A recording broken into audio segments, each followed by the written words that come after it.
Hello QC database users, welcome to this video on building a Python API client for getting your data from the QC database API.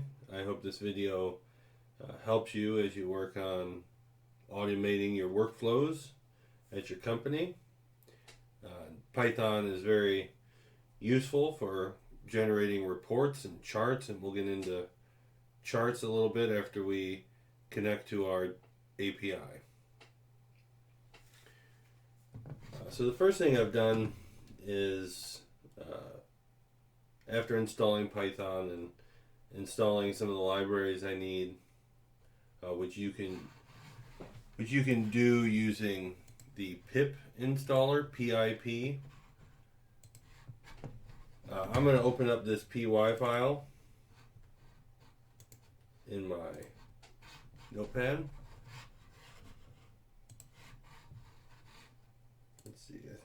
Here it is. And the first thing we're going to do is just import some libraries that we're going to need for building our API. And this first file, this qc.py, is going to be the connector. It's going to be the file that takes our data and downloads it locally so that we can use it. So the first thing we're going to need is the requests library. This is basically what's going to make it easy to do HTTP requests. And then we're also going to need the JSON library. We also are going to be writing files and creating folders. So you want to use OS and import system so that we can exit the file and write to the shell. This just makes it really easy. Also, we're going to be building this script kind of the same way that we were building the PowerShell script, where we're going to pass options to the script, maybe create a batch file later on. So we're going to import arg parse. This is very useful for taking those Unix style options from the shell and putting them into your script. And then the last thing we're going to do is import pandas, which this is just useful for creating nice tables in the shell, especially useful for testing while we're trying to get this thing put together. So the first thing we want to do is create a parser using the arg parse library.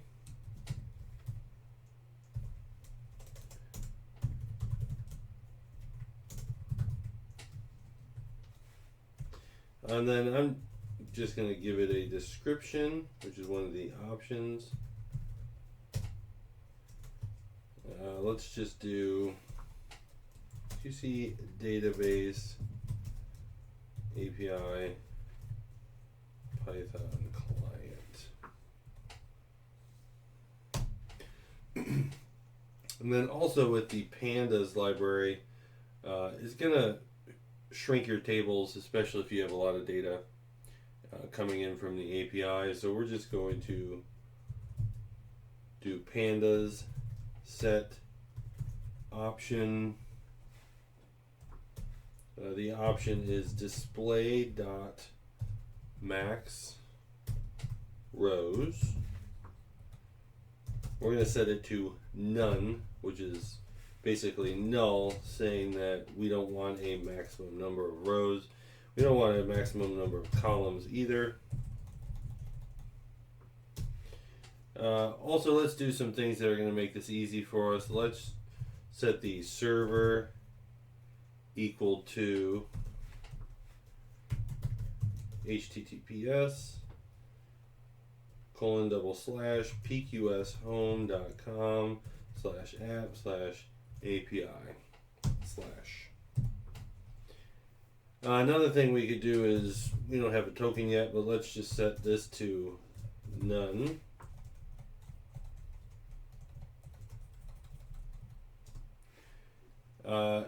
And then the data, we're going to eventually get some data in JSON format. Let's set that to none. And our dump folder,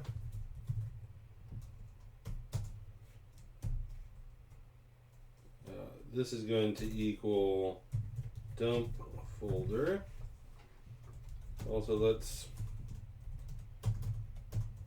tamp these out just so they look nice. So basically, we're going to structure this one a little differently compared to the last, to the PowerShell client, which would basically take your jobs data and put it into a jobs.json file, or weld data and put it into a welds.json file. And it wouldn't really tell you which database it came from. It didn't have the iidn in the file name. So what we're going to do is we're going to structure this a little differently. We're going to create something called the dump folder, and inside the dump folder will be multiple folders, one for each database. That way, whenever you download the weld log from one of the databases, this script will make sure that it goes into the correct folder. So we're gonna do that a little differently. Now what we need to do is basically collect arguments from the shell. The first one we need, just like before, is client ID. You can also add a help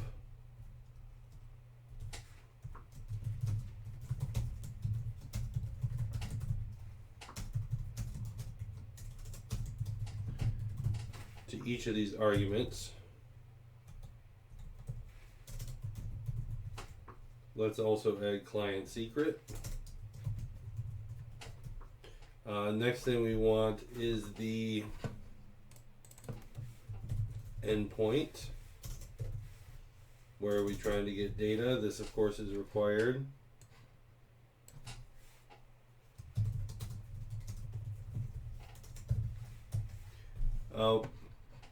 Data type. So that's going to be CSV or JSON. We can write that in here.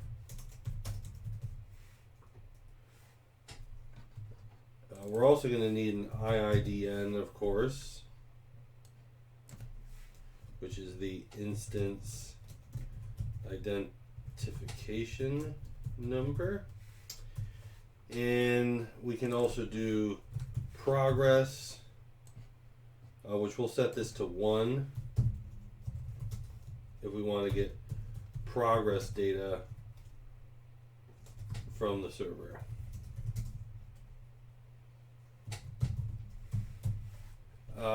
Parent, if you remember from the last video, this would be the package ID that the drawings belong to, or the job ID that packages belong to.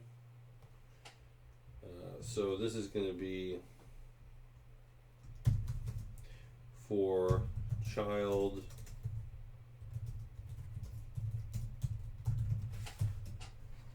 what else? To file. Are we going to write this to a file? Set to 0.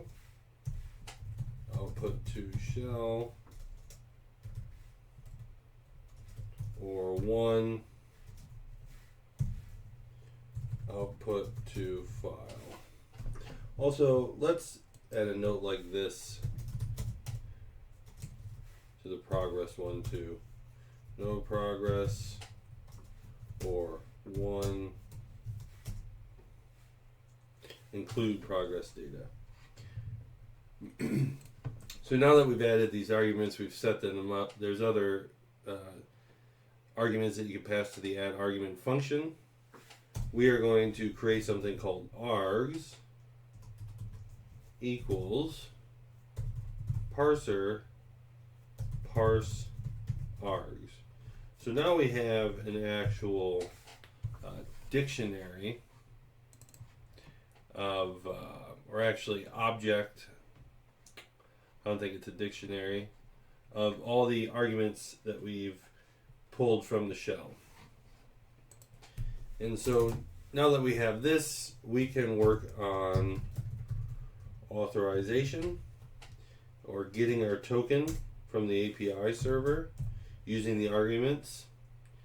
So what we're going to do is do auth equals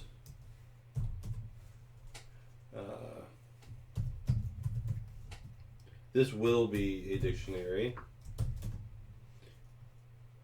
and we're going to say args.client ID, and then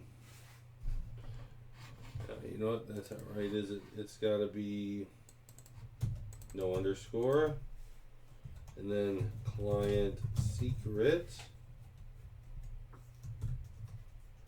args.client secret,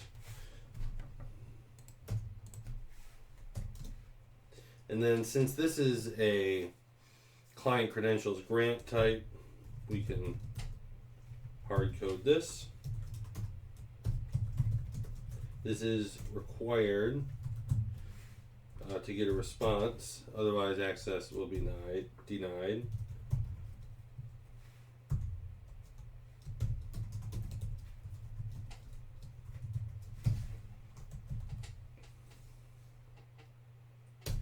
So now when we do this, we're going to print fetching token while we actually send this authorization payload to the server. And we do that by doing request equals requests dot post. We're going to post this. Do not send your credentials over the internet with a GET request. We're just going to do server plus token.php, which takes server, if you remember, is set to the URL of the API, so we're just adding token.php to the end of that. And data, which is the post parameters or the form data, is going to equal auth. So this is our form data that we've created. There is a problem here that this is not very robust, but let's test it out, and then we are going to make it a little better. So now that we've sent the request, we can basically save the response as json.loads, which is similar to JSON parse in JavaScript. It basically takes text, turns it into a dictionary if it's a JSON encoded object, or it turns it into a list or an array if it's a JSON encoded array. And so we will take the response and we will JSON load the request.text, which we know from our server is going to be JSON. So now that we have this, we can test if access token in response token equals response access token. If this if statement doesn't work, then we don't have a token. So that's the next line. I'm going to do if token is none, which is what we originally set token to be. We set it to be none. So if it's still none, even after we try to write the response access token to this variable, then we are just going to do sys.exit, and we're just going to write an error, no token found in server response. So if we get past this point, then we have a token, and we can use that token to right now we're just going to print the token so we can test this out. And if we have this token, now we can use it to send actual requests to the endpoint that we want to send data to. So first let's open up the command prompt real quick. And let's zoom in on this. Let's do C.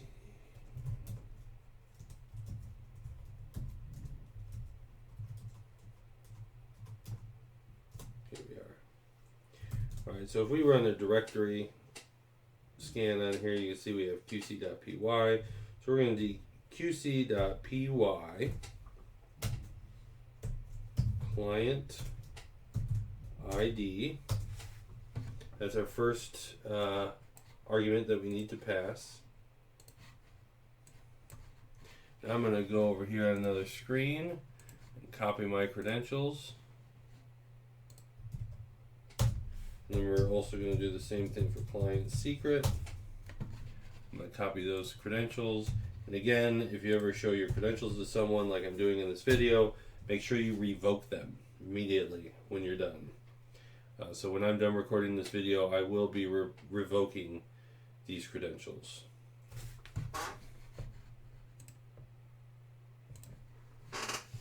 So the next thing we want to do is endpoint databases. We don't have this set up yet, but we're going to try it anyway. So let's see what happens. So you can see here in the shell we have fetching token, and then we just printed the token directly out. So we were granted a token. Just to show you that this is working, let's just erase one letter from the client secret. Now it says error, no token found in server response.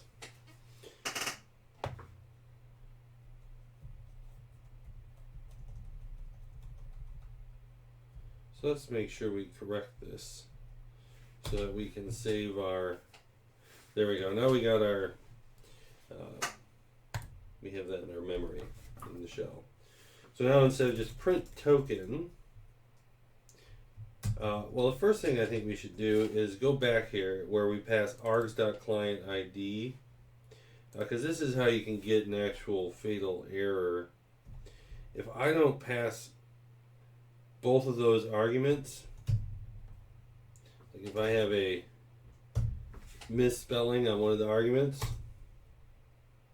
then I'm actually going to get error unrecognized argument. So we don't want this. We want to have something useful.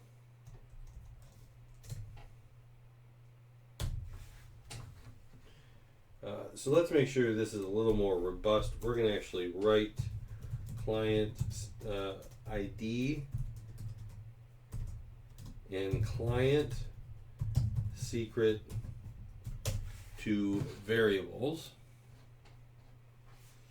And we're going to set we're going to use a ternary operator. So we're going to say it equals empty string if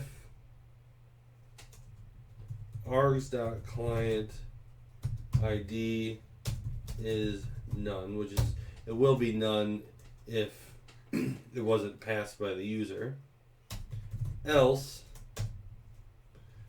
args.client ID. Same thing with client secret. I think you get the idea. args.client secret is none, else args.client secret.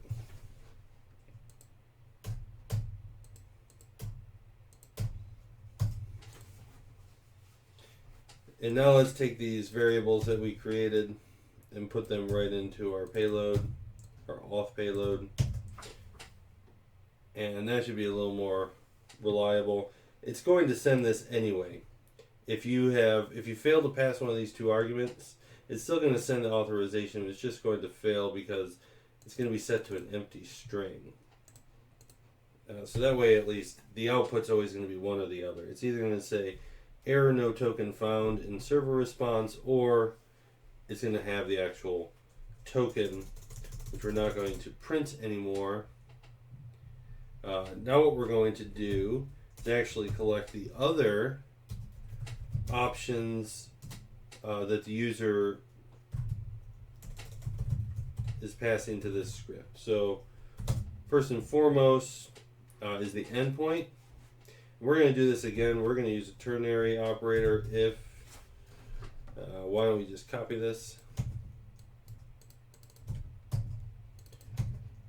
If args endpoint is none, it just equals nothing.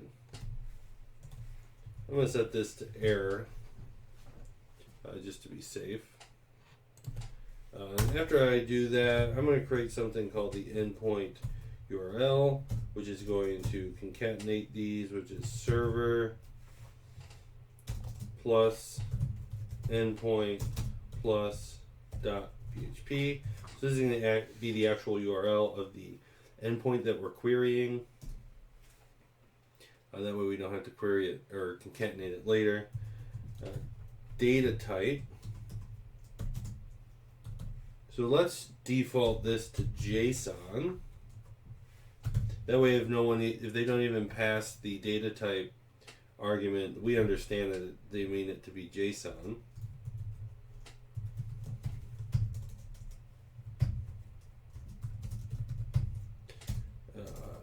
Else. And then I don't want to just do CSV if they pass this, because they might manually type in data type equals JSON. So let's do args data type. After data type, we have iidn. Let's just default that to 0 if they forget to pass it.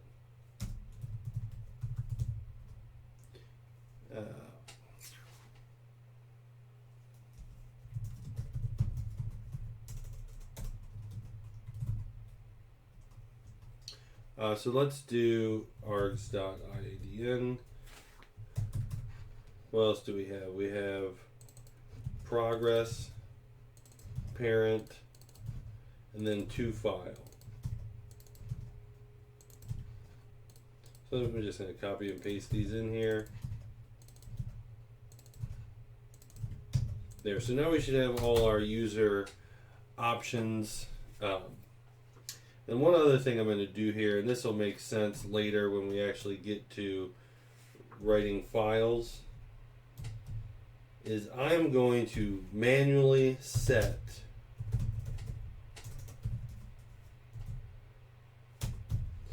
if the endpoint is databases, I'm going to manually set the iidn equal to 0. And the reason we're doing this is because remember I said that the data from each database is going to have its own folder, but the database's endpoint returns data from all databases. So we're going to set that to we're going to send that to dump folder /iidn 0. So that's the folder name, and then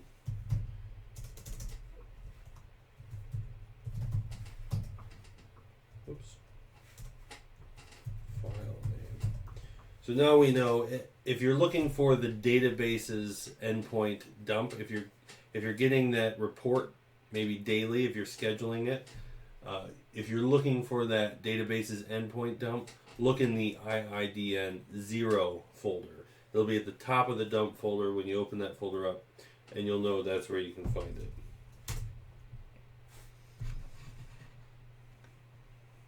So now that we have all these options, we've set the iidn. Now let's get some data. So we're going to create something called payload. We're going to set this to a dictionary. First thing, of course, we need is the access token equals to token. iidn set to iidn. Are we going to have progress? Yes or no? Now I don't have this perfectly restricted to 0 or 1, but the server is not going to return an error if someone passes a 2 to progress. It's just going to return progress when it evaluates to true. So parent, we've been over that, and then data type, we are going to pass this to the server and tell it, do we want JSON data or do we want CSV data? So we're going to pass what the user gave us. It'll either default to JSON or whatever the user typed. The only acceptable option is CSV. It defaults to JSON, and if it's CSV, it will give you CSV data. So now, let's send this to the server. First, let's print fetching data from, and I'm just going to put the endpoint URL here. And then, again, we're going to do request equals requests dot post endpoint URL is the location we're sending that to. What's going on here? And of course, the data we are sending is the payload. After we do request, we can do response equals JSON.loads. Let's make some room to read this here. After we do that, we can do JSON loads request.text. So now that we have our response in JSON loads, will create a new dictionary for us. Let's see what we have in the actual dictionary. Let's see if we have a message.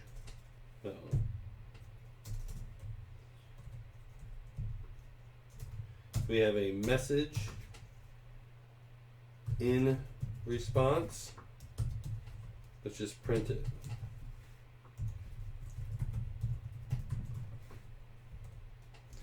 What if we have a success or error? That's going to be included. That's going to be included in the message. So I think I'll just skip this. I think the only other thing we really need is the data. Then we're going to do data equals response data. We're just saving that to something shorter. We could set this to data equals none. And that right there will kind of just make it a little more robust. That way we can check it later. But really what we want to do is else sys.exit error, no data returned from endpoint. So yeah, that's why we'll just declare that as none. That way it just looks a little nicer. So now that we've done all that, what we kind of want to do is, remember I said we were going to test this. Let's print pandas dot data frame. We're going to send the data to it. So this is those pretty tables that I was talking about. Of course, we're going to want to write this to files, but for now, while we're working, let's just check this out to see if it all works. So let's clear this and let's see if we can get some data from the database's endpoint. Uh-oh, it looks like line 72.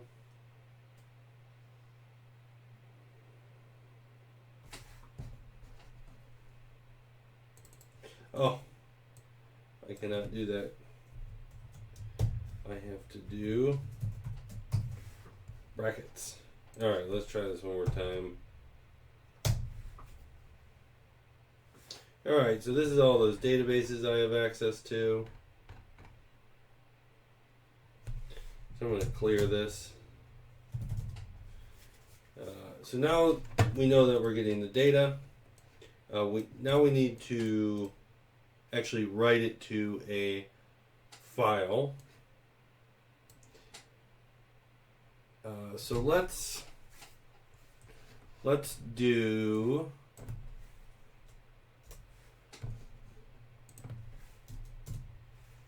if to file, because that's one of the options that we passed, and then else we're going to do the print data frame. So if someone doesn't send this to a file, then we're just going to print it out in the shell like we're doing right now. And so now all our code for creating folders and stuff like that is going to be in here. If you remember, we set that dump folder equal to dump folder, so we're just going to create something like that. This is another reason we have the OS library in here. We're going to create another if not os.path.exists dump folder. Then we are going to os make directory dump folder. So let's open up our File Explorer and let's make sure this works. And we're actually going to call that same thing, but we're just going to add to file 1.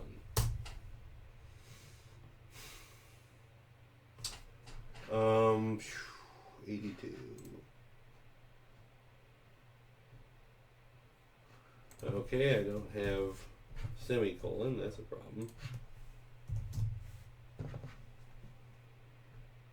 83. Oh.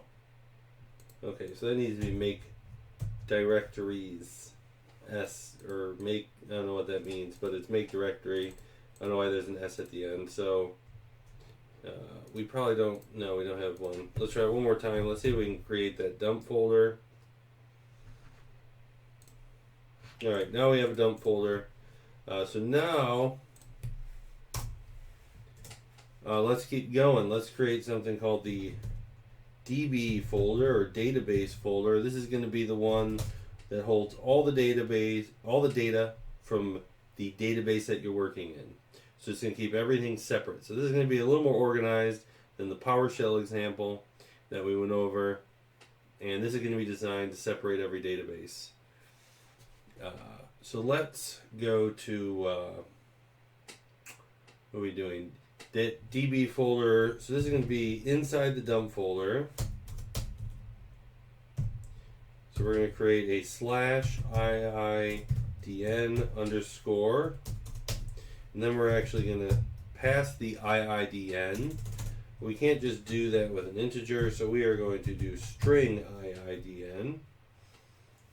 So now that DB folder contains the string of the location of the dump folder that we want to use. And since we're doing databases endpoint, it's going to be iidn 0. And again, this might already exist, so let's do if not exists. What are we doing here? If not os.path.exists DB folder. So if the database folder does not exist, colon. Then we are going to do os.make_dirs db folder. Alright, so now we've created both levels of folder that we need. So now we are going to create the dump file, which is going to depend on the endpoint. Or I'm sorry, not the endpoint. It's going to depend on the endpoint. So we're going to use the endpoint as the file name, but also the data type. If it's CSV, we'll use .csv. If it's anything else, we'll use JSON because we assume it's JSON. So if data type equals CSV, and we want to make sure that we actually have a string to write to the CSV file, because if we try to write JSON data, which is saved as a library, it's going to crash. So we don't want that. So we have to do type data name equals string, str for string. So if both of those are true, if data type is CSV and the type of data is string, then we know we can write that string to a .csv file. So let's create the dump file name, which is going to be db folder, which has both folder names in it, plus / endpoint .csv. So that's the actual file name that we're going to use. In this demo, we're not using add date to file. So this is going to be something that's going to overwrite the files every time you download them. But I figured if someone's using the Python library, they're probably going to create another Python script to move all the files into a new backup folder or something like that. So I wasn't too worried about that.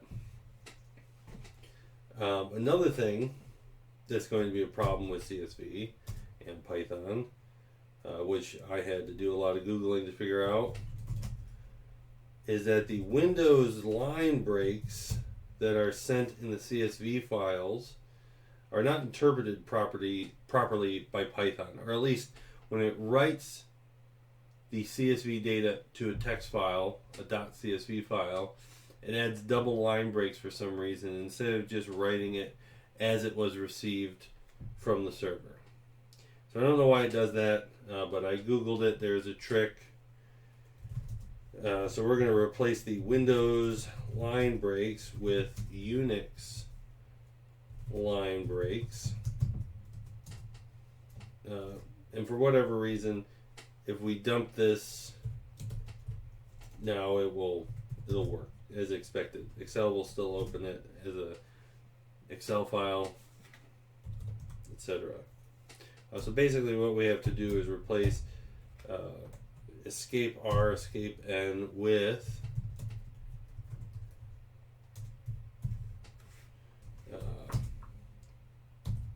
escape N, or \n. Also, let's make these the same. Alright, so we are going to do data. We already know this is a string, so we know that we can do data dot replace when breaks Unix breaks. So we are going to replace all the Windows line breaks with Unix line breaks in our data before we write it to the file. So now we're ready. So let's print. Let's print writing CSV data to dump file. And so to do that, we do F or file. I always use F equals open dump file, and this will create the file if it doesn't exist already. And we're going to do, in the write mode, the W mode, which means overwrite the whole file instead of appending it to the end, which is what we're going to want to do in any case, CSV or JSON. We don't want to keep adding to these files like they're logs. And then we are going to do f.write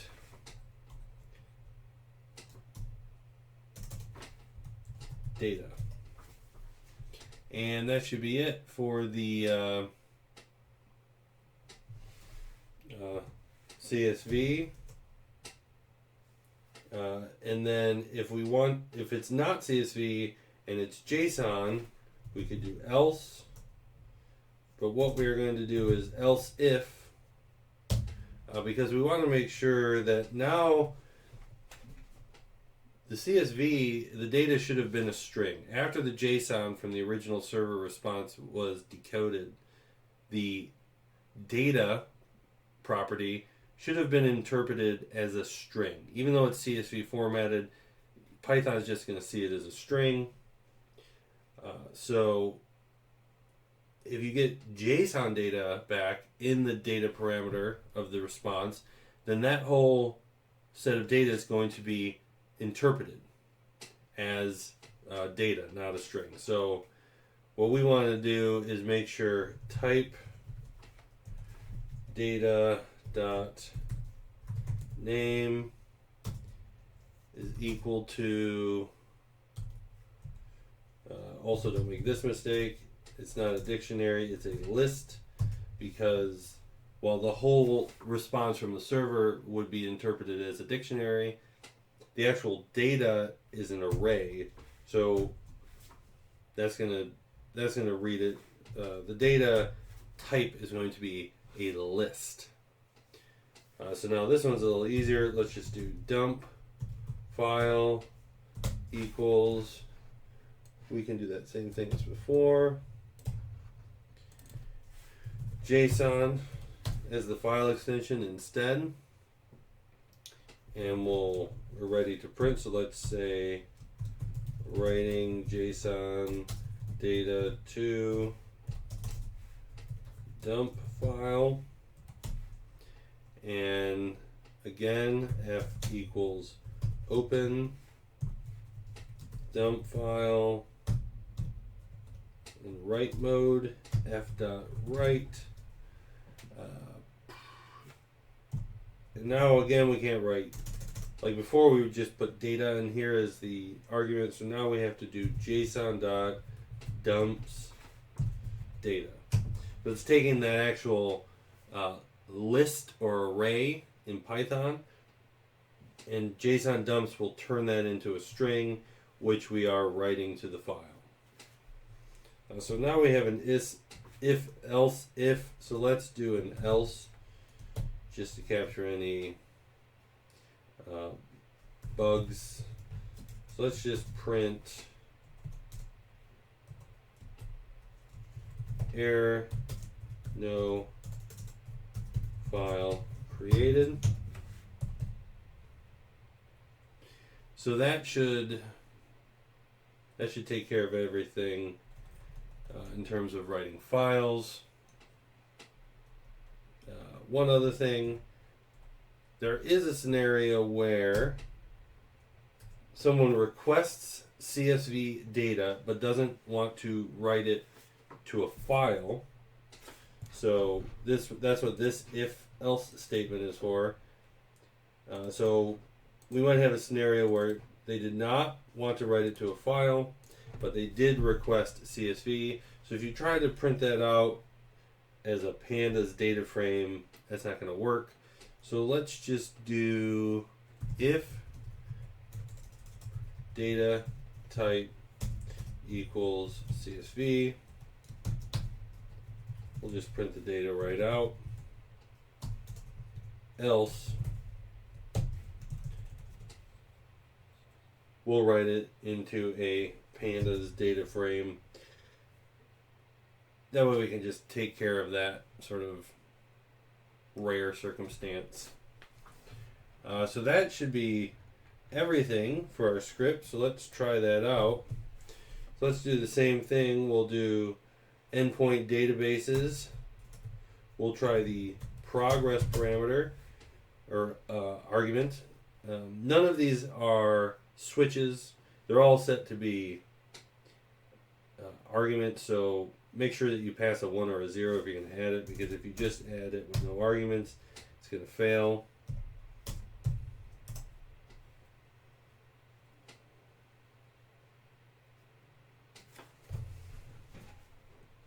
So this is going a little bit slowly.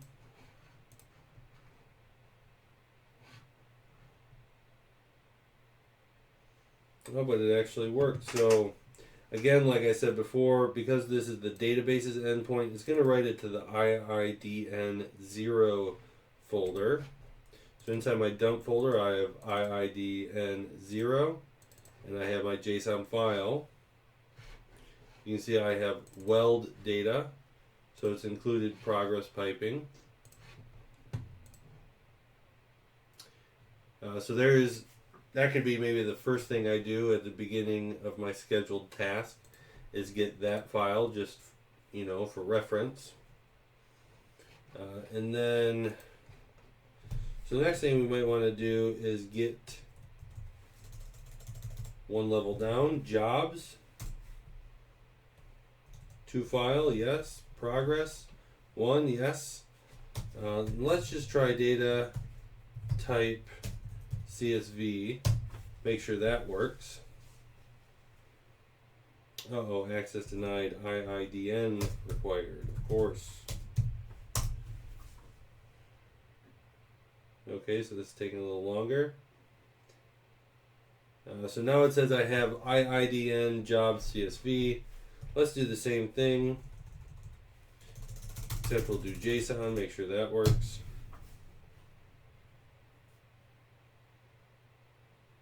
Seems like it runs a little slower with the JSON. So now in my dump folder, I should have 2 folders, iidn 0 and 2, and I have jobs CSV and JSON. Alright, so that's basically it, and we can start downloading all kinds of endpoints. This one should take a while. Uh-oh, we've reached our rate limit. So the idea of this one is to kind of set it up so that you can create a batch script where you pass the client ID and secret to the qc.py file. Maybe in your batch script, save client ID and client secret to a variable at the top of your batch script. I'm not going to go over building one of those again. You kind of got the idea from the last video. And then pass the client ID and secret to each endpoint that you want to query, and you will write it to a file in these folders as structured. Okay, so it looks like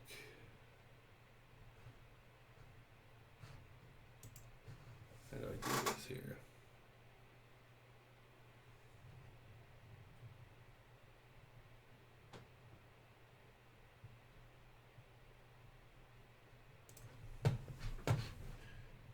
So I clicked on that welds.json, it gave me empty data.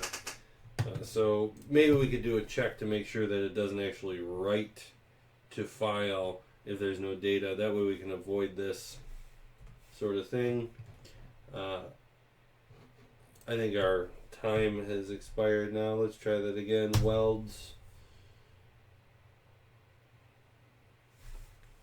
That was pretty quick. 5,500 welds.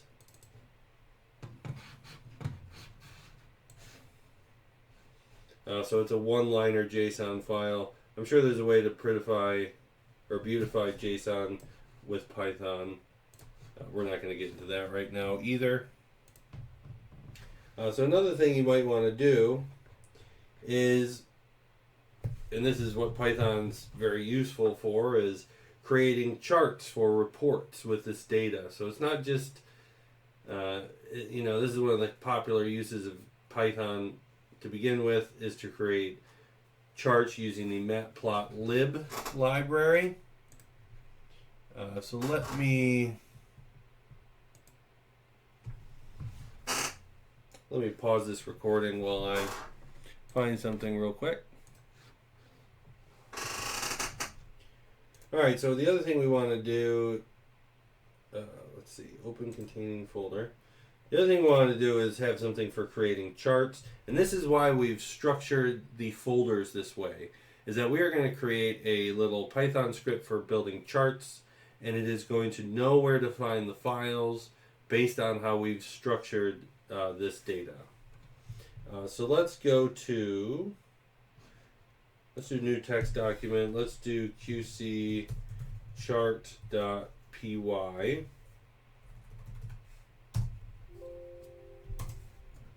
Let's open that in our notepad. So in this file, what we want to do is, again, we're going to import JSON. We're going to import OS and sys. We're also going to import arg parse and pandas. And then what we really need here is import matplotlib.py plot as PLT. So we're going to use this to create some charts. In this video, we're going to go over how to turn them into PNG files, but you can export them as JPEGs or PDFs. There's a lot of functionality to this library. So again, let's go to our other file. Let's just copy all these settings into here. Let's call this the chart client. And also, we're going to use some of the same arguments. We don't need client ID or client secret. We don't need to know where the server is because we're going to be using local files. We don't need token. We could create data equals none. But really what we need is endpoint. And we're not going to work with CSVs. I'm just going to create something for the JSON data. So we're going to add the argument endpoint. And we're going to add the iidn. Those are the two things we really need. Then we also are going to need something. I'm going to set this up to build multiple charts. This might not be the best way to do it. If you want to build something with more complicated charts, you might want a script for each one. Let's type of chart. We're also going to want label and value. So this is going to be the label on the chart. What property do you want to use for the label? And what property do you want to use for the value? This is going to be the very simplest kinds of charts. So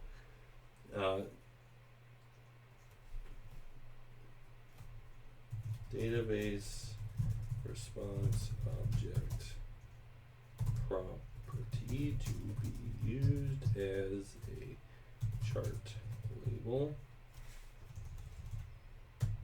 And then database response object property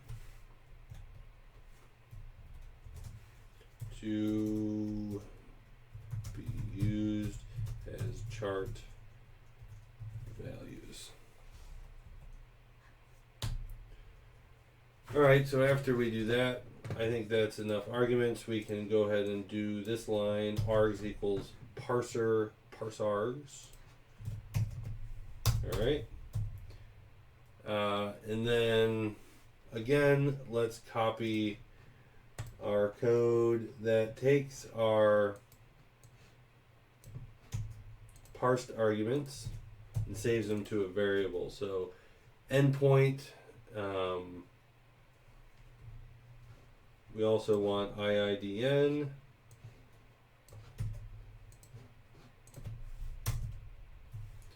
And then we're going to need chart,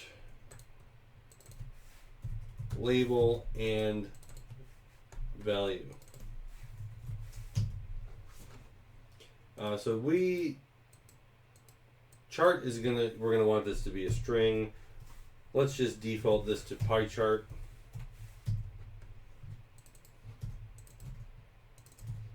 Label, we definitely want that to be a string because we're going to check for properties existing with the name of that string. So we don't want this to be a different data type. So let's set that to a string for sure. And then value, same thing. We're going to be looking for a property with that name. Let's just, the underscore property is unlikely, so I think that's a good default. So now that we have all these options of what kind of data the person's looking for and what kind of chart they want to build, let's look for the source in the database. Or I'm sorry, in the local folder, because we're not going to be querying the database. We're going to be using the data that we've already downloaded. So the source folder equals, we know it's in the dump folder, and we know it's in one of the iidn folders. Which one? Same with the iidn, we have to change it to a string.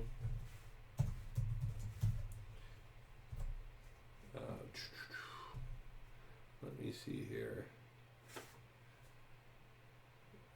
And then next thing we could do, we'll check to see if the source folder exists. Then we're going to have something called the source, which is the actual file itself. Well, how do we know if that exists? Well, it's going to be in the source folder, and it's going to have a name of endpoint .json. We know that's where the other script is going to dump it. And then we also want to create something called the out file, which is going to be, you could set this up. We're going to dump it into the same folder as the source folder because it relates to that database, so we don't want to put it in a different folder. And we're going to put the endpoint at the beginning of the name, of course. And because we're going to do clear PNGs, clear image files, so we're going to have to do PNG. So the next thing, the user passed us a label, something like name. If you're doing the databases data, your labels might be the name of the database.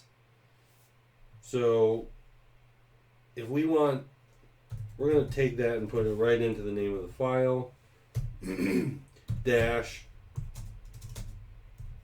And the next thing they gave us was value, which is the kind of data we're looking at. So this if you have a database called oil refinery, this file is going to be something called databases name weld. If we're looking at weld data, then we'll add chart.png. That way when someone sees these images in the folder, they'll know exactly what they are. Because you could have something that looks at the welds. You could have name weld, name flange, name punch list, stuff like that. So I think that's a pretty descriptive out file name. So now that's all set up. Let's see if that source folder exists first. So if not os.path exists, source folder or not os.path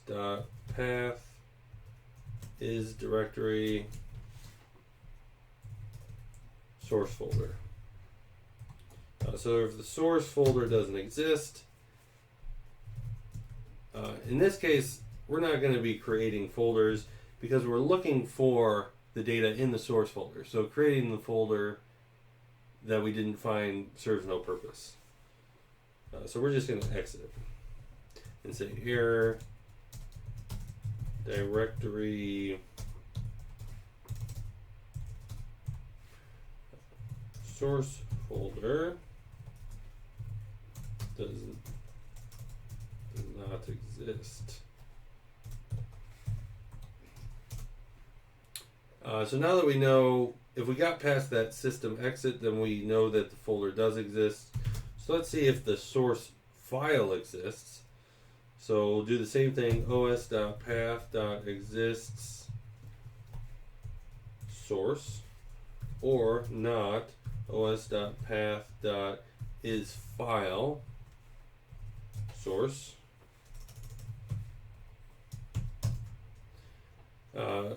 Again, we're not going to create something that we didn't find. The whole point here is to get the data from the file. So let's do sys.exit error file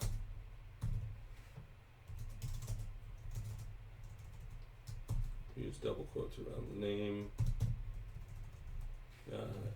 file source. So our JSON file does not exist. So that's a problem. That's basically a no good scenario. So now what we want to do is, now that we know the file exists because we got past that sys exit, is we are going to take the JSON from this file, or say take the JSON string from this file and save it to data. Data equals JSON.load f. Let's set this to none just so it's a little more robust. And also let's do if data is none, exit, oops, that should be sys.exit error JSON could not be decoded. That could mean anything. Nice vague error. So now that we've kind of got past everything, we know that the folder exists, the file exists. We know we have valid JSON because we were able to do a JSON load of it. Now what we can do is actually start working on the chart itself. There's a million different kind of matplotlib charts. I'm just going to show you two very simple ones, which is the horizontal bar chart and the pie chart. Both of them take labels. We're going to set that to equal a list, and values. We'll set that to equal a list. Also, explode. This is for the pie chart. We're going to set that to equal a list. Maybe you could create another argument showing like how exploded the pie chart you want to be. Basically, are the pie slices in the pie chart slid away from each other a little bit, or are they tightly packed together? That's up to you how you want to do that. So what we want to do is, now that we are ready to create our chart, we're going to need to loop through our data.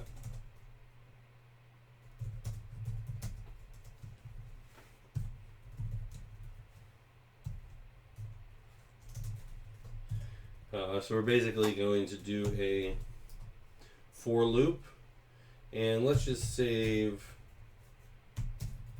the object at that index to item. So what we're going to do is, while we're in this loop still, we're going to push the thing that the user wants as the label. So name, labels, we're going to push that to the, or append it to the labels array, or labels list. So we could do item name, but the user might not want the name as the label. They might want the work order number in the case of jobs. So we can get rid of that. Let's just put that variable in that we had saved up here from the shell as label. And then the other thing for values, we want to do the same thing. User supplied argument of value. We're going to save the item property with the name of value to the values. And then also I'm going to just put explode dot append 0. So this will be set up for no explode value, but you know, if you download this example script in the future from the database, you'll know that you can go to this line and change this to 0.1 or 0.2 if you want to style that pie chart a little bit. And again, these charts can have a million different styling options. We're just going to be really basic today. And then in the case of the horizontal bar chart, we're not even going to use the explode array. We're just going to ignore it. So now that we kind of have our labels and values set up, I think the labels need to actually be a tuple. So let's change this. Same with values. Just easier to use arrays while you're working. And then we need to list some arrays. This is how I've seen it done online. So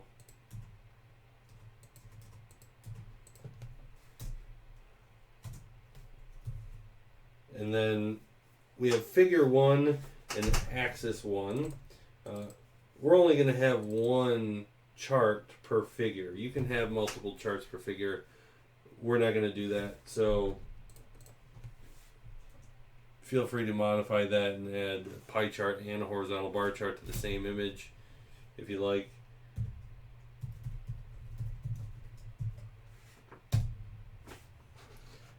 So now what we need to do, we have this argument passed by the user called chart. And so we want to take this and figure out which chart they're trying to do. And because you might add 3, 4, 5 different charts in here in the future, I'd like to do a switch statement, but Python doesn't do a switch statement. So I'm going to define some functions. Render pie chart. And in this function, I'm going to do ax1.py. And the first thing I'm going to pass is values. And then labels equals labels. Also, I'm going to do explode equals explode. That way it's there in the future.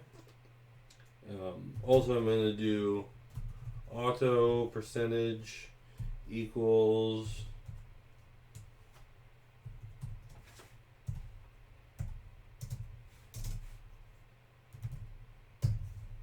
that. What else do we want to set? We want to set start angle equals 90. We'll just straight up and down. Also rotate labels. I'm going to set that to true because a lot of times if you have database names or job names or long work order numbers and you have 100 of them on one database, these are going to be all smashed together. So rotate labels basically radiates them out from the center. So you'll see how that works in a second. And also we want to set ax1 dot axis equal. And then we want to declare another function which is render bar h chart. And that one's a little easier. Just do ax1 dot bar h. I guess I should just call this render bar chart because the horizontal bar is going to be the default. We'll just do labels, values,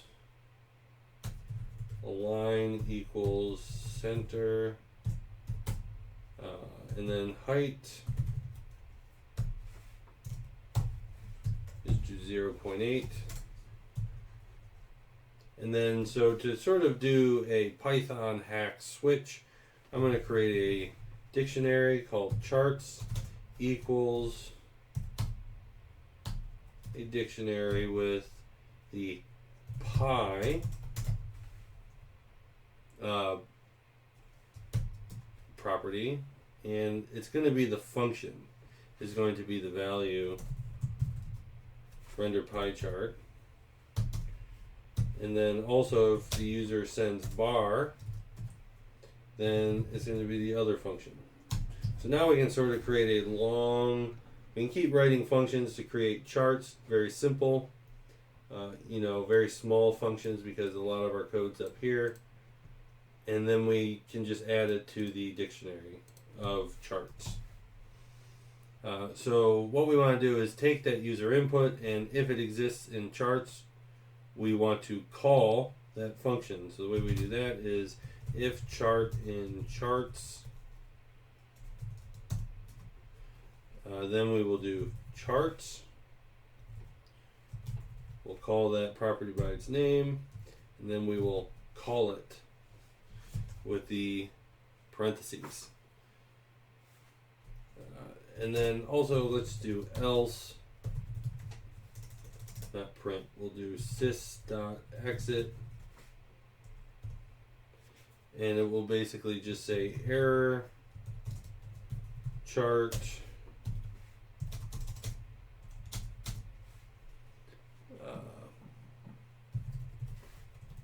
chart not found in the charts dictionary. Extra quote there. Get rid of that. So if we have gotten past that sys exit, then we know that the charts function has been called, so it has been rendered. So the last thing that we really want to do is I'm going to do print pandas dot data frame. The same thing we did on the other script. That way I just know data is actually there. I get to see the data that's being written to the chart as it's happening, and that just, it just is more intuitive. And then also I'm going to say plot save fig, which means write to file. And so what file are we going to write it to? The out file that we created. And then I'm going to set it to transparent equals true. So this is sort of nice if you're trying to embed this on a Word document. that has a background, or you don't want to obscure any text. So you can sort of squeeze it in there. That's sort of useful. So let's go ahead and try this out. So we have a couple options here that we can call endpoint iidn, chart, label, value. Well, we know what we have in our dump folder. We have iidn2, we have something there. We also have a jobs JSON. So let's try that. So let's do CLS. We don't need our client ID or secret anymore, so let's just do QC, chart, endpoint, jobs, iidn2, chart, we'll do pi, label, let's use the job name as the label, and then value, let's get the weld. And because this is a pie chart, we're basically looking at, in the whole database, what portion does each job of the whole database does the job represent in terms of number of welds. So let's run this and see what happens. So we have the data output. So it probably looks like it went just fine. Let's look in our, oh, there it is. We have a jobs name weld chart. And so this is what that file looks like after it's been written. It looks like it's actually cut off the names. Let's try that one more time. I think we need to add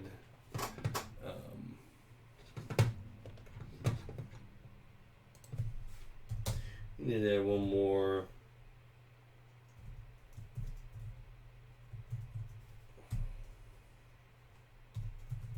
argument here. I think that'll fix it. If I put another quote there. Let's just run that same one again. That doesn't take very long at all. There we go. Now it actually, oops. Now it actually gives me plenty of room for all my text. There is a way to fix this percentage. Basically what we have to do is we have to get the rotation of the label and apply it to the percentage. So the way that we're going to do that is, instead of just calling the pie chart, we're actually going to list some variables from that array. So patches, label objects, and percentage text. And we are going to do for label percentage text in zip label objects percentage texts. We'll do pct text dot set rotation lbl dot get. So this is label get rotation. So that should actually do it.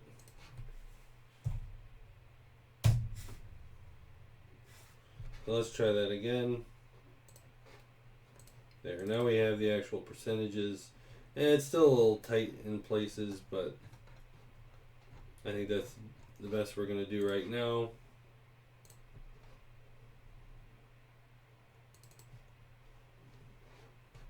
Yeah, okay. So what was the other thing we wanted to do? We only have this jobs to work with, so let's try bar. Let's try the horizontal bar chart. And instead of working with totals of welds, I think what we want to work on is the percentage welded. which is weld perk. So same endpoint, same everything, same data, but now we're going to look at the job's weld percentage. So how far along is each job from being totally welded out? So let's create a horizontal bar chart. And did I close that? Let's open this.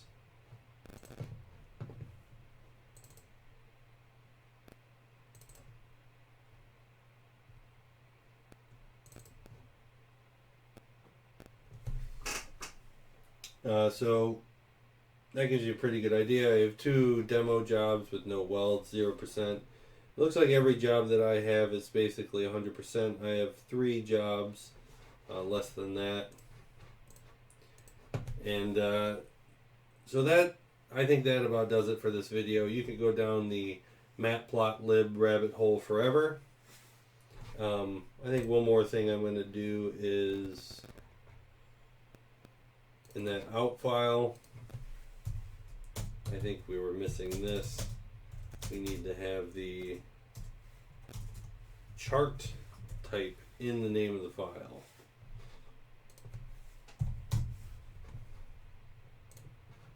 That's better. Jobs name weld perk bar chart. Alright, so thanks for watching. I appreciate your patience as I struggle through making Python scripts. I hope that this helps you to maybe think of ideas of how you can automate your project management workflows. So thank you very much. I'll see you in the next one.